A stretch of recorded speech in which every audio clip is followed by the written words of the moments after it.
Good morning. आज हम करेंगे interference in reflected rays due to thin films कि पतली फिल्मों के अंदर जो परावर्तित तरंगें आती हैं उनके बीच व्यतिकरण किस तरह का होगा। ये लास्ट टाइम हमने आपको समझाया था कि जो परावर्तित तरंगें हैं इनके आयाम जो हैं वो जैसे P1R1 है और P2R2 है, ये लगभग समान होते हैं। तो यहाँ पे व्यतिकरण जो है वो देखा जा सकता है। तो यहाँ पर एक किसी स्रोत से रे जो है वो आ रही है, जैसा ये दिखाया है, P1 पॉइंट पे आप स्थित है और I जो है इसके लिए आपतन कोण है। इस आने वाली किरण के दो हिस्से हो जाते हैं। एक तो है P1R1 यानी इस सतह से परावर्तित हो जाती है, दूसरा P1C1 जो यहाँ से अपवर्तित हो जाती है और C1 से फिर परावर्तित होकर के P2 पे आती है और P2 से दोबारा पहले मीडियम के अंदर आ जाती है।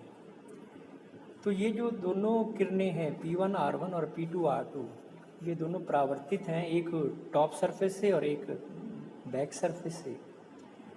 इन दोनों के बीच व्यतिकरण जो है वो हमने डिस्कस करना है। मान लीजिए जो फिल्म है उसकी मोटाई T है और अपवर्तनांक जो है वो म्यू है। ये जो फिल्म है ये ट्रांसपेरेंट है यानी पारदर्शी है।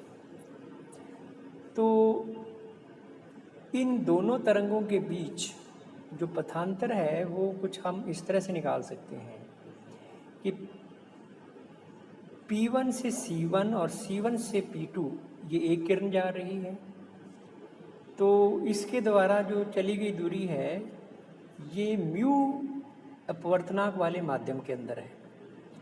इसलिए mu into P1C1 plus C1P2 minus P1A, क्योंकि P1A जो डिस्टेंस है ये हवा के अंदर ट्रेवल्ड है।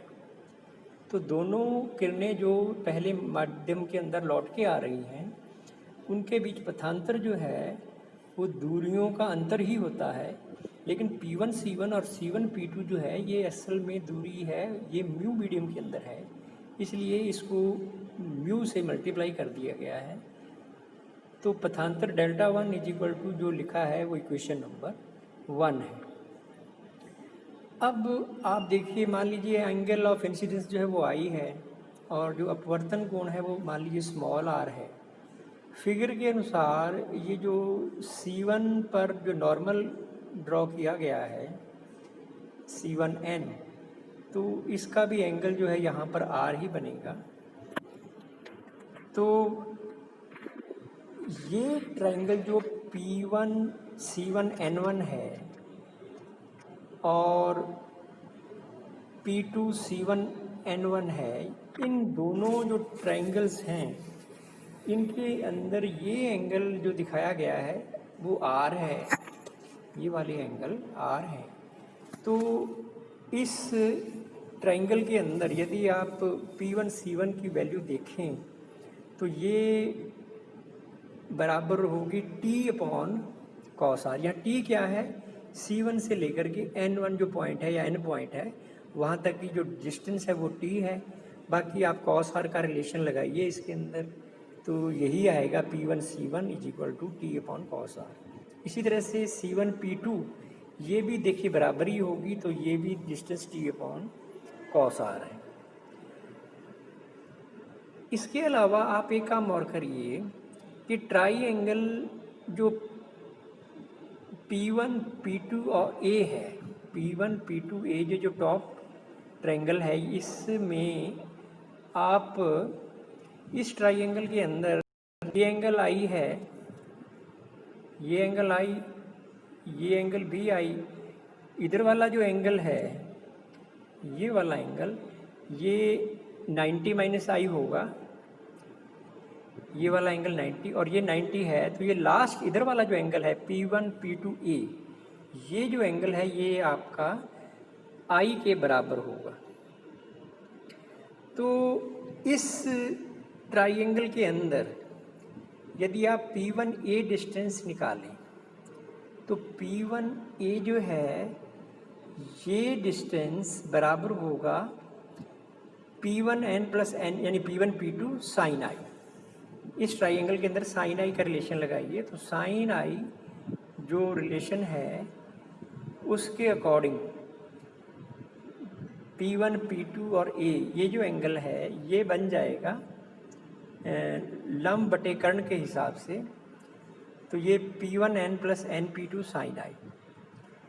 अब P1n ये भी आप P1n C इस ट्राइंगल से निकाल सकते हैं, तो P1n C1 ये जो है ये T tan R है और P2n जो है ये भी T tan R होगा।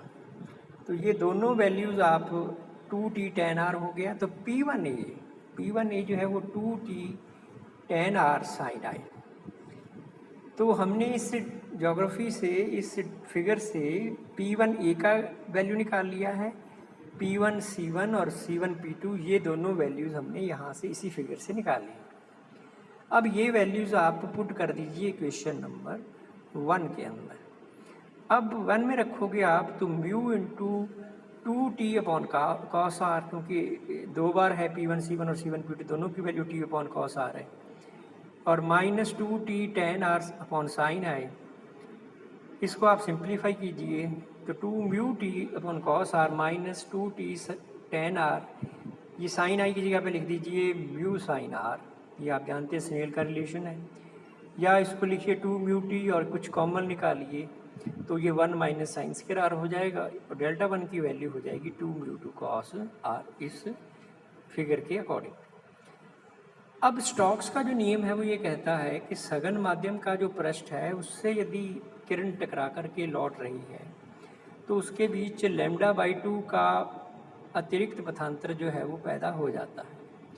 तो ये जो पथांतर अभी निकाला है हमने, इसमें हमने स्टोक्स के नियम को भी यदि अप्लाई करें तो जो पथांतर की वैल्यू है that is 2 mu 2 cos r minus λ/2, ये होगा इफेक्टिव पाथ डिफरेंस दोनों परावर्तित तरंगों के बीच। अब संपोषी व्यतिकरण की जो शर्त है वो आप जानते हैं कि ये पथांतर n लैम्डा होना चाहिए, n012। यदि आप ये शर्त इसमें पुट करें तो 2 mu 2 cos r is equal to n plus 1/2 lambda, ये प्रदीप्त फ्रिंज के लिए रिलेशन होगा। इसी तरह से जो विनाशी व्यतिकरण की शर्त है वो आप delta is equal to n plus minus 1/2 lambda होता है, ये वैल्यू यदि पुट कर दें तो माइनस λ/2 उधर जा करके ये n प्लस 1 हो जाएगा। तो n प्लस 1 को आप n लिख दीजिए और n की वैल्यू जो है वो 1 2 3 शुरू कर दीजिए। मैंने यहाँ पे n प्लस 1 को दोबारा फिर n लिख दिया है और n का मान जो है 1 2 3 लिख दिया। ये अदीप्त फ्रिंज के लिए व्यतिकरण की शर्त होगी, विनाशी व्यतिकरण अदीप्त होगा। अब इसी तरह से यदि आप ट्रांसमिटेड रेस जो तरंगे यहाँ से आगे जाएंगी C1 T1 और नेक्स्ट पॉइंट से T2, इनके बीच भी पथांतर बिल्कुल इसी तरीके से कैलकुलेट करें जैसे अभी हमने किया था। उसके अंदर delta 2 mu t cos r ही आएगा, वहाँ पर स्टोक्स का नियम वाली कोई परावर्तन नहीं है सघन माध्यम के पृष्ठ से, इसलिए आपकी λ/2 जो एडिशनली पथांतर में आया था वो यहाँ पर नहीं आएगा। संपोषी व्यतिकरण की शर्त वही है, delta is equal to n lambda, 2 mu p cos r is equal to n lambda n012। ये प्रदीप्त फ्रिंज जो पारगमित प्रकाश है उसके लिए है। इसी तरह से विनाशी व्यतिकरण की जो शर्त है वो delta is equal to n plus minus 1/2 lambda, तो 2 mu p cos r is equal to n plus minus 1/2 lambda, ये अदीप्त फ्रिंज की शर्त है पारगमित प्रकाश के लिए। अब आप देखिए परावर्तित और पारगमित दोनों के लिए हमने संपोषी और विनाशी व्यतिकरण की शर्तें देखी हैं।